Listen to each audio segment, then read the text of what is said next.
Assalamualaikum warahmatullahi wabarakatuh. Alhamdulillahil malikil haqqil mubin alladzi akmalad dina wa awdaha tariqal mustabin. Wa asyhadu an la ilaha illallah wahdahu la syarika lah syahadatan yarjul muwahhidu bihan najata yaumaddin. Wa asyhadu anna Muhammadan abduhu wa rasuluh sayyidul anbiya'i wal mursalin wa ala alihi wa sahbihi wa man tabi'ahum bi ihsanin ila yaumiddin. Amma ba'du. Hadirin rahimani wa rahimakumullah, para penyimak kajian ilmiah di channel Mamat Rahimat ini. Kita akan lanjutkan membahas kitab Al-Ghoyah wa Taqrib karya Abu Syuja Ahmad bin Husain Al-Asfahani. Sebelum kita lanjutkan kepada pasal baru, saya akan menambahkan tambahan dari tarjih yang disampaikan oleh guru kami tentang mengusap pada balutan perban. Jadi kata guru kami, yang disampaikan oleh musannif ini, pengarang kitab ini hanya satu pendapat di dalam madhab, dan ini pendapat yang lemah. Bahkan yang lebih kuatnya adalah kalau orang punya luka yang diperban, itu tidak perlu tayamum, dia cukup mengusap saja. Jadi dia wudhu, bagian anggota tubuh yang misalkan anggota wudhu yang sehat, yang boleh dicuci, tapi khusus untuk yang kena balutannya cukup diusap, dan tidak perlu diulang artinya itu tidak perlu dibongkar lagi itu balutannya untuk supaya dia wudhu dulu, tidak perlu, karena nanti akan madorot. Jadi ini masalah, dan ini bentuk rahmat dari Allah dalam Islam. Jadi kalau orang punya luka, karena luka itu adalah darurat, kan, madorot, dia harus jangan sampai membuat madorot. Nah, jadi kejadian di dalam sahabat itu ketika dia luka terus dipatwakan untuk mandi, misalkan begitu. Nah, akhirnya meninggal itu sahabat itu. Nah, itu dicela oleh Rasulullah. Jadi bagusnya itu ya kalau misalkan dia mandi, ya dia tayamum aja bagian yang lukanya. Ya kalau misalkan dia luka, misalnya yang ditayamum aja, cukup tayamum, dan tayamum itu hukumnya sama dengan hukum wudu. Jadi bisa melakukan amalan seperti kita wudu. Tapi kalau misalkan ketika lukanya misalkan diperban, kita boleh wudhu, yang bagian lukanya diusap aja. Nah, itu lebih kuat. ada asar dari Ibnu Umar yang disampaikan oleh guru kami, dan dia ketika misalkan setelah wudhu itu dia tidak dibatasi, hanya tiap fardu harus tayamum, tidak perlu harus tiap melakukan sholat fardu harus wudhu lagi, tidak. Ya dia sepanjang tidak melakukan atau tidak mendapati hadas, ya dia tetap sah di dalam wudhunya, begitu. Dia berhak untuk terus sholat sampai hadas itu dia datang, dan itu lebih kuat. Makanya kemarin saya merasa agak ada kurang kuat, jadi saya agak sedikit banyak berpikir kemarin. Sekaligus ini pelajaran penting tuh. Kalau banyak dari ilmu itu sebenarnya rumit kalau kita sekedar mengandalkan apa yang dibaca di kitab. Tapi kalau kita melihat penjelasan dari guru yang alim, nah itu menjadi lebih mudah. Nah, kadang-kadang dengan memudahkannya itu adalah apa yang dari kitab ini kurang kuat. Nah, guru ini menyampaikan informasi yang lebih kuatnya ini, yang tidak ada di kitab. Makanya kan saya sendiri ngerasa ini ada sesuatu yang tidak serak di dalam hati, makanya saya banyak melihat lagi syarahnya untuk melihat apa yang lebih kuatnya. Begitu. Baik, sekarang kita lanjutin kepada najis. Faslun, kita membahas tentang najis. Apa itu najis? Wa kullu ma'in kharaja minas sabilaini najisun illal maniyya. Nah, ini langsung musannif menjelaskan apa itu contoh-contoh najis. Setiap yang keluar ma'iin, setiap yang keluar berbentuk cairan ma'iin, kharaja minas sabila, ini keluar dari dua lubang, jadi dari anus dan dari alat kelamin kita yang depan, itu berbentuk cairan, semuanya itu najis ilal maniyya, kecuali sperma. Jadi mani itu tidak najis, disebut dalam sepatu batuh siwa aslil basar, siwa aslil bashar, kecuali aslil basar, jadi asal manusia. Jadi kalau mani itu tidak najis.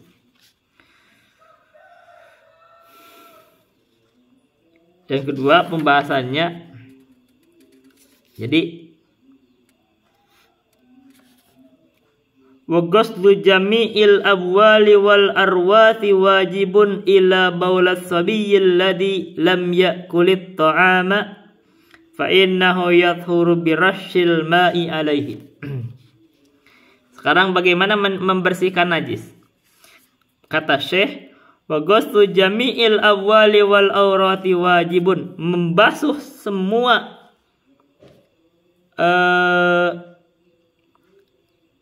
kencing dan tai itu wajib.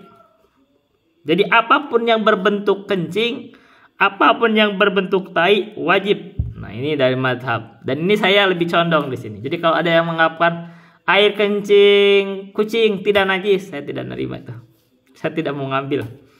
Jadi saya menganggap najis karena dia awal, baul.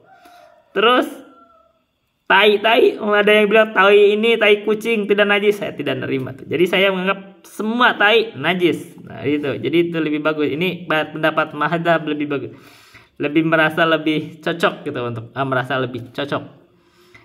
Kenapa? Karena ada di dalam keumuman rose itu namanya tai itu najis, kencing itu najis. Makanya langsung oleh Syekh dibuat kesimpulan umum, apapun yang berbentuk kencing, apapun yang berbentuk tai wajib dicuci. Nah, ini saya mengambil pendapat. Jadi saya tidak mengambil pendapat karena kucing suci maka tainya suci. Tidak gitu. Kenapa? Karena tai itu ya hukum tai, walaupun tai kucing najis.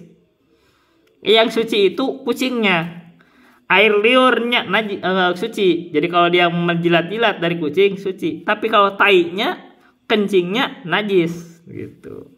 Sama sekarang ayam itu suci kalau bulunya, makanannya dagingnya setelah sembelih kita suci bisa dimakan, tapi tainya najis gitu. Itu selesai ponis. Jadi ini ya, dan ini lebih bagus di situ. Jadi kalau ngambil pendapat yang berselisih, apalagi kita di sini pasti berselisih gitu. Saya nggak mau juga di sini. Ini kita orang Indonesia sudah bagus di dalam sikap sini, najis selesai. Ila baulas sabiyyi, kecuali air kencing bayi laki-laki.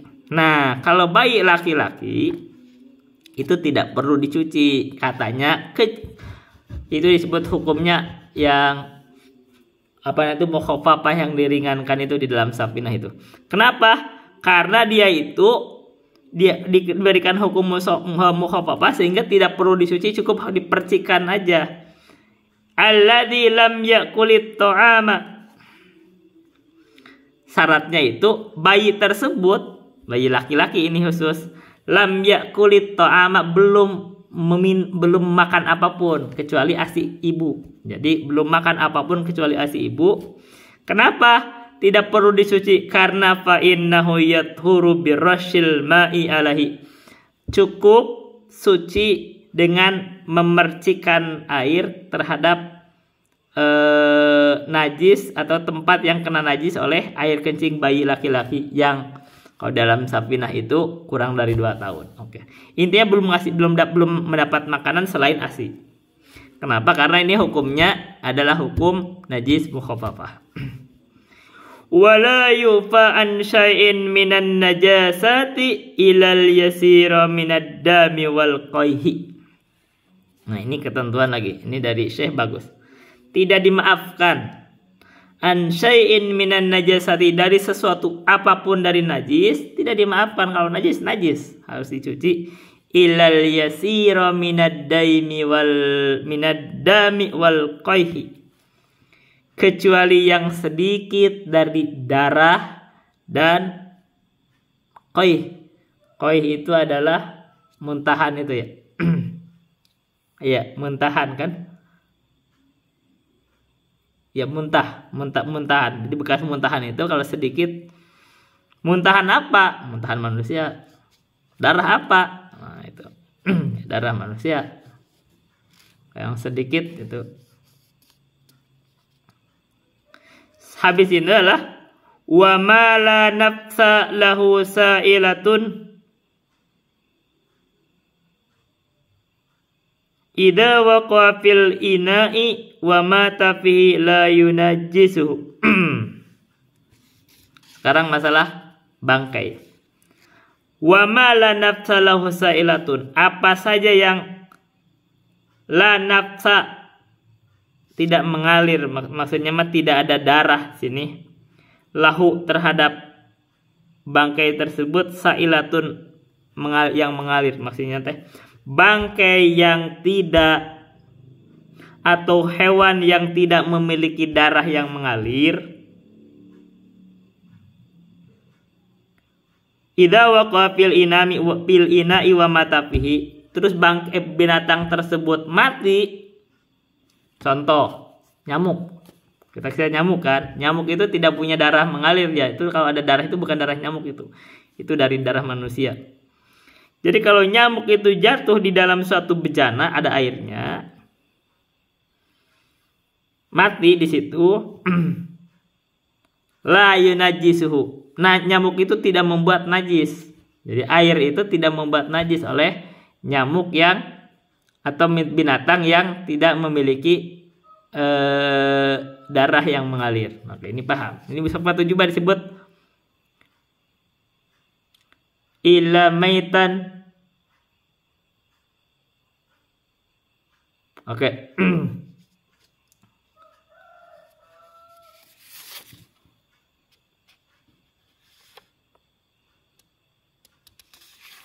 Jadi ya kecuali mayit yang kecuali binatang yang darahnya tidak mengalir. Baik. Setelah itu wal hayawanu kulluhu tahirun ilal kalba wal khinzira wa ma tawallada minhuma aw min ahadima. Ini ketentuan yang bagus dari sini. Semua hewan itu suci. Jadi semua hewan itu suci. Mau harimau suci, mau bayawak suci, mau buaya suci. Kalau suci, suci. Jadi kalau kita bersentuhan suci, ya cuma masanya kita diterkam gitu. Kalau suci. Kecuali 2 yang tidak suci itu. Ular suci gak? Suci berarti.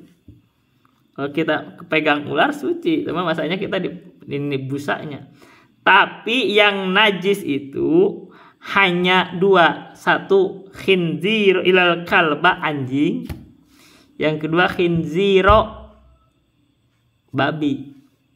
2. Jadi binatang yang najis itu kalau bersentuhan hanya 2. 1 anjing, 2 babi, wa ma tawallada minhuma. Dan bila mana keduanya itu melakukan persetubuhan lalu melahirkan anak. Jadi kalau anak dari anjing dan babi itu pasti najis. Au min ahadihima, atau dari salah satunya. Jadi kalau babi berhubungan dengan binatang lain melahirkan najis. Begitu juga anjing gitu. Jadi ini langsung kita buat kesimpulan yang dari saya bagus tuh. Semua hewan itu suci kecuali 2, yaitu anjing dan babi, dan yang lahir dari salah satu atau dari keduanya. Baik, itu gampang. Setelah itu ketentuan lain. Wal maitatu kulluhan najisatun illa samaka wal jarada wal adamiyya. Semua mayit, semua bangkai itu najis kecuali, nah dikecualikan ada 3. 1 yang dinamakan dengan ikan. Jadi kalau ikan dinamakan dengan ikan itu suci. Jadi kalau ikan itu yang namanya ikan adalah binatang yang hidup di air. Jadi kalau dia biasa hidup di air, suci. Walaupun namanya kadang kita kasih nama yang lain, namanya paus, namanya apa misalkan kudanil mungkin, bukan kudanil, apa namanya itu, bintang laut misalkan itu. Namanya macam-macam, tapi kalau dia tinggal di air itu ikan. Itu statusnya itu ikan. Belut ke apa ke ikan statusnya. Wal jarada, kecuali belalang. Jadi kalau belalang itu suci. Jadi kalau kita suci, dia nggak perlu disembelih juga, dia kita boleh makan juga itu bangkainya. Dan kalau kita bersentuhan, ya gitu suci. Wal adamiyah, dan manusia. Jadi kalau manusia mati terus kita bersentuhan, itu bukan najis. Jadi kalau kita mensucikan itu, kalau kita habis memandikan manusia, bangkai manusia maksudnya kan berarti mayit kan.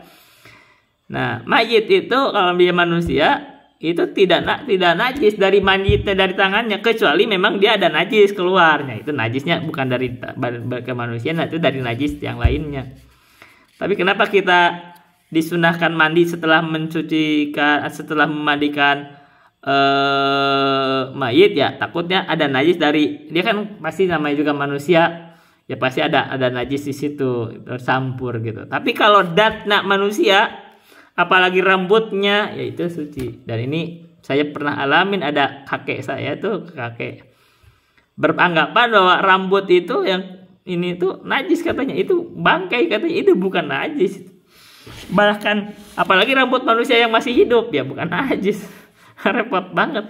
Kita kalau jatuh nih najis, jatuh misalkan ke kita terus najis, juga sah dong kita sholatnya. Ini bukan najis. Bahkan manusia bangkainya aja yang meninggal bukan najis. Itu kenapa? Karena ini keutamaan atau bentuk pemuliaan Allah terhadap manusia. Allah berfirman, walaqad karamna bani Adam. Sungguh kami telah memuliakan anak Adam. Dan bentuk kemuliaan anak Adam adalah walaupun sudah meninggal bukan najis. Hatta kafir, walaupun kafir itu tidak najis. Datnya tuh gak najis, karena najisnya itu bukan najis dat, dia itu hisi, bukan hisi tapi maknawi. Najisnya itu adalah hatinya, akidahnya yang najis. Tapi kalau badannya gak najis. Setelah itu bagaimana kalau ada anjing atau babi menjilat bejana? Bagaimana cara membersihkannya? Wa yugsalul ina'u min wulugil kalbi wal khinziri sab'a marratin ihdahunna biturabit tahiri. Jadi kalau ada anjing sama babi atau babi itu menjilat bejana, maka wa yugsalul ina, dicuci ininya itu di iniin air, di apa ya bahasa Sundanya, dibanjur gitu, dibasuh, bukan diusap, dibasuh, dipakai air langsung. Itu 7 kali dari bekas jilatan anjing dan babi, 7 kali. Ihdahuna biturabit tahiri, salah satunya menggunakan tanah yang suci. Nah, ini jadi kalau pakai tanah, ini tanah tidak bisa diganti dengan sabun tangan. Artinya apa? Ini ada rahasia tanah itu. Kalau kita belajar kimia tuh, tanah itu bisa menetralisir sebenarnya. Ini salah satu ya manfaat tanah, Allah jadikan rahmat bagi kita. Itu tanah itu menetralisir banyak dari hal itu.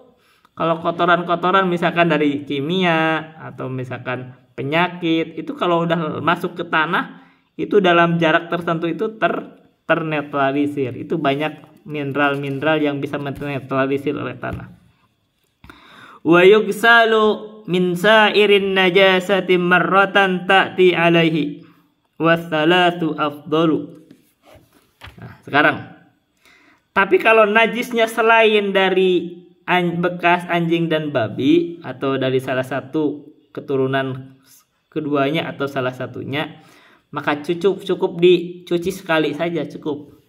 Jadi marratan cukup dengan dicuci sekali saja. Tapi ta'ti alaihi yang dicuci aja, dicuci terhadap, datangkan terhadap najis itu satu kali aja. Yang penting hilang ininya satu kali, tapi hilang apanya? Baunya hilang, apa yang tampak dari najisnya hilang. Kalau mau dijilat misalkan, kalau berani jilat ya itu udah hilang kan gitu. Jadi sifatnya hilang walaupun sekali asal hilang. Ya kalau misalnya nggak hilang ya berarti sampai hilang. Jadi maksudnya dicuci terus, begitu sudah hilang dibasuh sekali hilang, selesai gitu. Tapi harus hilang dulu. Jadi hilang dulu syaratnya. Wassalatu afdalu, tapi kalau 3 kali lebih afdal. Jadi misalkan kalau ada najis, caranya itu dibuang dulu itu ininya, apa itu? Dibuang dulu ininya, apa namanya itu? Ain dari najis itu dibuang dulu. Setelah hilang baru dialirin air. Nah, 1 kali cukup, tapi kalau 3 kali lebih afdal. Sekarang bagaimana kalau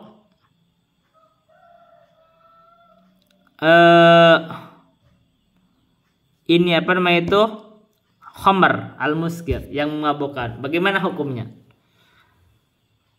Yang memabukkan itu hukumnya kalau menurut di mazhab Syafi'i, al-muskirul ma'i'u wal khinziru. Jadi hukumnya itu najis. Nah, tapi najis dianggapnya itu kalau di mazhab kita.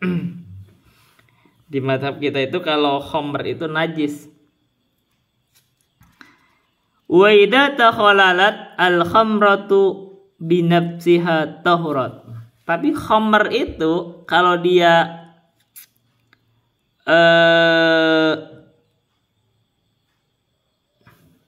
khamr itu menjadi cuka dengan sendirinya. Jadi ada fermentasi kan, perubahan dari kimiawi dari khamr. Jadi kalau minuman yang memabukkan itu dia ada terjadi fermentasi kan. Terus ada perubahan kimiawi. Jadi kalau terjadi perubahannya secara alami, berubah menjadi cuka, maka khamr tersebut menjadi suci. Boleh dimakan, artinya juga boleh dimakan, halal. Tapi wa in khulilat bitarhi syai'in fiha lam tathur. Tapi kalau kita membuat suatu, melemparkan sesuatu, maksudnya kalau di dalam kimia itu sama dengan memberikan katalisasi ya, dibuat katalis gitu, dimasukkan zat tertentu supaya terjadi katalisasi, supaya terjadi perubahan pada zat tersebut, pada khamr, maka tidak menjadi suci karena kita membuat suatu katalis gitu, katalisasi, ya itu tidak suci. Nah, ini di dalam mazhab kita khamr itu najis. Dan saya pernah mendapat penjelasan dari salah satu ustadz yang lain ya, yang beliau menguatkan bahwa khamr itu sebenarnya haram itu dimakan, tapi bukan najis gitu. Jadi ini perbedaannya. Jadi kalau secara zatnya bukan najis, tapi haram dimakan, karena yang diharamkan itu makannya, bukan dari najisnya. Karena secara ininya, secara zatnya itu tidak najis. Artinya saya mulai memberikan